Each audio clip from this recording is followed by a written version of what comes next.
John's learned a thing or two over the years. You think? I think. And he's responsible for training a good number of wood turners, including me. I had never seen a lathe before I took John's class. And I think that was back in 1999 or thereabouts. Put it in my back pocket. Okay, is this coming through okay? Okay, good. Well, evidently, Sam and I are cut out of the same piece of cloth because I'm very fond of saving money. Is anybody else in here in that category? Oh, good. Now, one of the things that you find as a new turner is that there are so many things that you would like to have, but the price tag on them is just prohibitive. Now, a lot of times you would like to have an extra, what do we call that thing that has a faceplate? Right. Uh-huh. Now, if we could come up with some way that we could make a faceplate cheaply, would that be an advantage for us? Okay.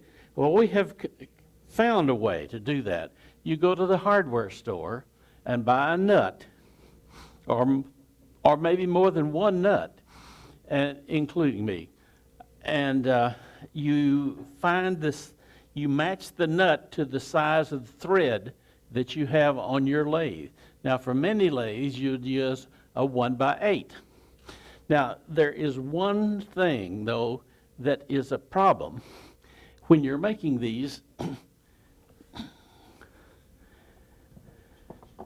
you have, when you put it on the lathe, you want it to jam up against the outside part of the spindle right here. But if you use just this nut and make it flush with the back part, it will not go all the way up. So what you do, you bury this thing in here about a half inch, a quarter, no, how about an eighth of an inch? An eighth of an inch will do the job. And what you do, you take a piece of wood, cut it circle, and then you get out something that you can trim the rest of the wood that will fit over these ridges on the nut. And then you slip that down there after you get the size corrected.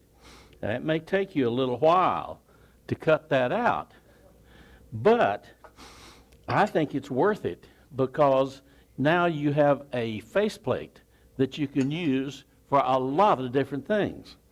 Now, if you really want to go bypass the trouble of recessing the nut, then they have a nut that has a, what do we call this, Glenn? What? Okay.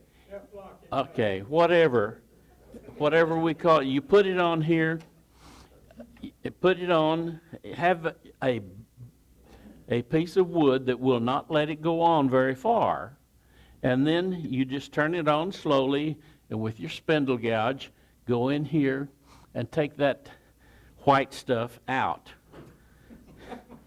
And then you come up like this. Can we all see that okay?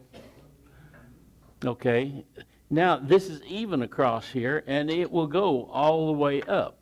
Now, this won't go all the way up on this lathe because it's a different size than what I have here. But expense-wise, the last time I checked, which is a good while ago, this was running about $1.50. Now, this other one that you don't, that all you have to do is trim out the inside, will cost you about twice that much. But it may be worth it to you if you consider your time valuable. Now, what can you do with these things? Many things, because you can make face plates, or you can use them as chucks. I'm going to pass these things, some of them around, and let you take a look. One thing you can do, you can make a chuck that you can make your bowls with. So let's pass that around.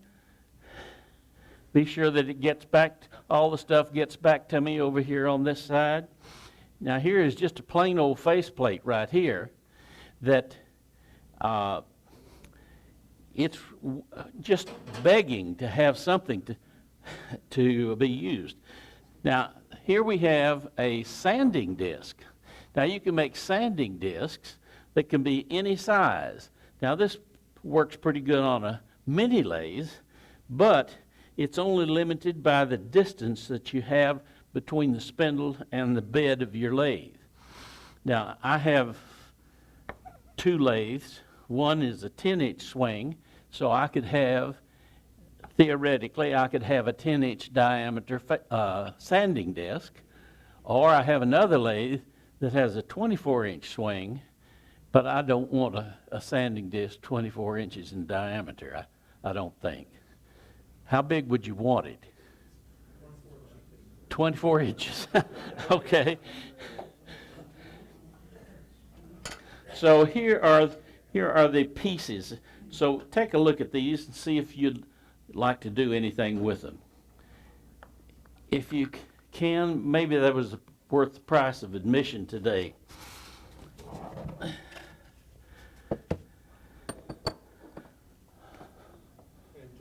Yes. You can make your vacuum chuck pieces the same way. Yes, of course. Now I'm going to put the chuck on here. How many of you have noticed the price of the Beal buffing system? You consider getting a buffing system so that you can polish up your turnings? Some of us feel like that's a real advantage to be able to buff those out. What does that system cost these days? Does anybody know? In excess of 80 bucks. I'm thinking probably in the 90 range. Well, I found a way, I don't need that. I found a way to make what I call the poor man's buffing system. You, let's take this off to start off with. And you could put you a nut on this end so that you don't have to use a chuck to hold it. But if you've got a spare chuck to hold onto it, this is another way of attaching it. But this is a very expensive. Can you guess how much this would cost? $3? Maybe so. I have no clue right now. But what I do is to put triple E buffing compound here, white diamond here, and carnauba wax over here. Now I've got the same basic ingredients as the Beal's buffing system, and it's cost me a fraction of the money, and a couple of pieces of scrap wood here, and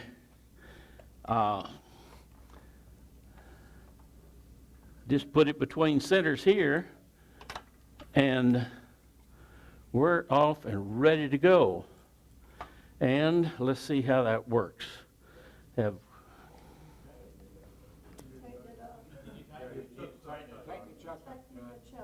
Do what? Tighten the chuck. Okay. I'll tighten the chuck. Now, there we go. Now I'll polish my fingernails. And there you go. So that's an inexpensive way of getting a fairly decent buffing system until you can afford to get something more professional, but considerably higher priced. Yes, questions? Okay. Now, if on the other hand, here's another feature that you could have using this same approach. we can make a sanding disc right here.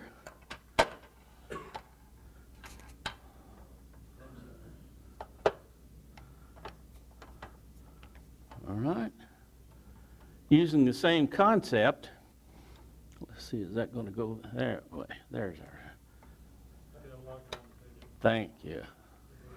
Now, same concept. Personally, it doesn't work as well as I would like for it to, but it certainly will get you into a situation that you might like to use something like this until you can afford to get something that is in a little higher price range. Anybody got any, let's pass this around. And did I pass the other one around? Nope. Didn't yet. Here we go. Pass that around, and I think we'll just stop our part of the presentation at that point. So thank you very much, folks.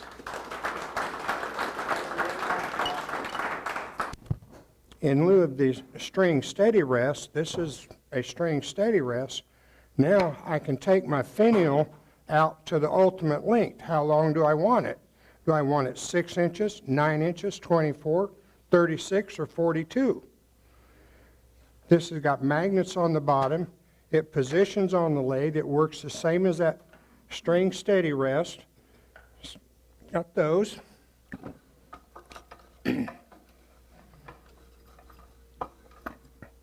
I watched Kevin Bassett recently do a tremler. The tremler he was working on was 36 inches. He works with the dowel rod going through the headstock and using the chuck there with pin jaws on it. So he just protrudes a little bit out. He works that, brings it out, and as soon as he brings it out far enough, he adds in one of these. Then as it gets longer and longer, he just keeps adding them till he gets out all the way to the end of the lathe. I've got 6 of these made, and they're simple to make. Just a little magnet on the bottom. You're going to measure to the center of your headstock here so that you get this centered up. This doesn't center here because it's made for my 20-inch lathe. But watching him do that tremler, he was working on one that was 36 inches, and these things held it very, very steady, very well, so he could keep feeding this thing through, and you just, as you're working down further and further, you just keep moving them. They slide around real easy. They're easy to make.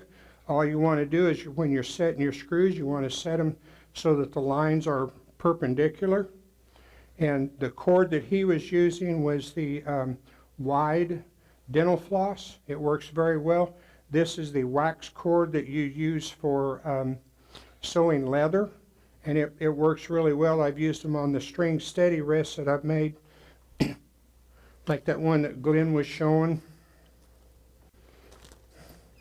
Of course, that just sits into the tailstock, and it works the same way. I've used these a lot. They work very well. I've done a lot of 12-inch finials with this, but now I can go out further and further. I made these about a week and a half ago. I had surgery on my leg, so I've not been able to stand at the lathe for more than 30 or 40 minutes. I've got 6 of these things made. I've got my dowel rod, and I'm ready to do a tremler. So that's my next project. That's it. Thank you, Ron. How cool. Well, my favorite thing is making ornaments, and I've developed different ways of doing stuff. This here, when you try to make these lines right here, when you bandsaw, the bandsaw wants to grab it and take it out right out of your hand. So what I've done, you get this here, like you're going to make an ornament out of this. You glue in the brass tube about that far in this end, and this end here, same thing. Nothing in the center. After you turn it around, you go in your bandsaw and cut it in half. Now you got these lines that actually before that you make these lines here, mark them with a pencil, You get this here, turn it around, like that.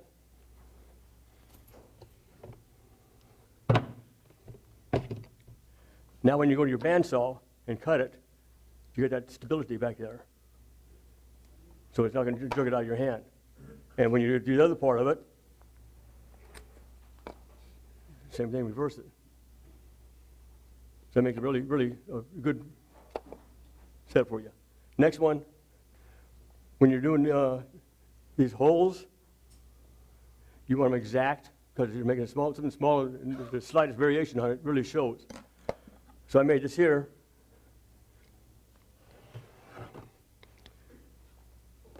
Put that in your drill press. First off, you get this here and you can make it round and flat and so forth. Put it like this, lock it with the clamp. The holes are exactly the same this way each time. This in here. If you want to do it at more of an angle into this. This in here on top.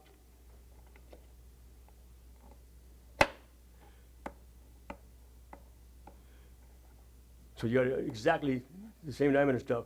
Now, if you ever use this here on some of these here, you drill all the way through, the wood will make the bit drift. So in the bottom, well, I'll show you this here.